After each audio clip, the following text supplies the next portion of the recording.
Hello, good morning mga kanoo. So ngayon medyo, alam nyo na, malungkot na masaya kasi uuwi na po ang mga mukhang mangyan ng Marinduque. Yan, nagbabiyahe na po kami papuntang port ng Pinamalayan. Napakarami talagang memories ang nabuo sa probinsya ng Mindoro. Talagang ito yung, kumbagay, parang kayamanan na hindi mananakaw ng iba.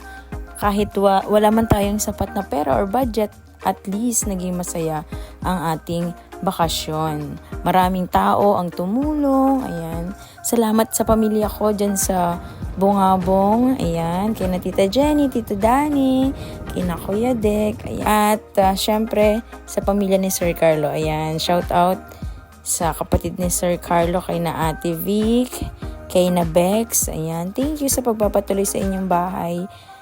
Sa ilang araw na pagstay namin. Yan, napakasaya talaga.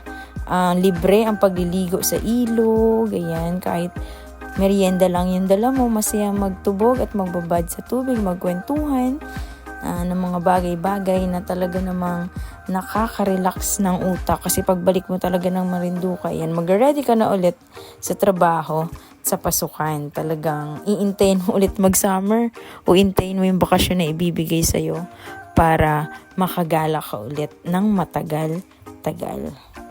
Ayan, ganito po ang itsura ng port ng Pinamalayan.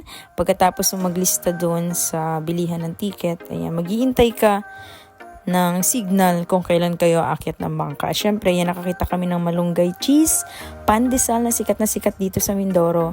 Siya ay para naka-tricycle lang at napakaganda kasi fresh na fresh. Bibilin mo siya ng mainit pa kasi dyan mismo sa sasakyan nila sila nagluluto. May tangke dyan ng gasol, may oven, dyan na rin may lugar kung saan pinapaalsa yung tinapay. Ayan, sa halagang, hindi ko alam kung 3 pesos or 5 pesos ba ang isa nito. Napakasarap, malaki yung pandesal, tas meron siyang cheese na palaman sa loob. Yan, ganyan po ang itsura ng tricycle. Karaniwan yung iba kulay blue na mas madalas ay sa hapon sila naglalako. Nasa loob na tayo ng bangka at karaniwan merong Coast Guard na nagche-check kung maayos ba ang kalagayan ng ating mga pasahero na dapat naka-life jacket lahat.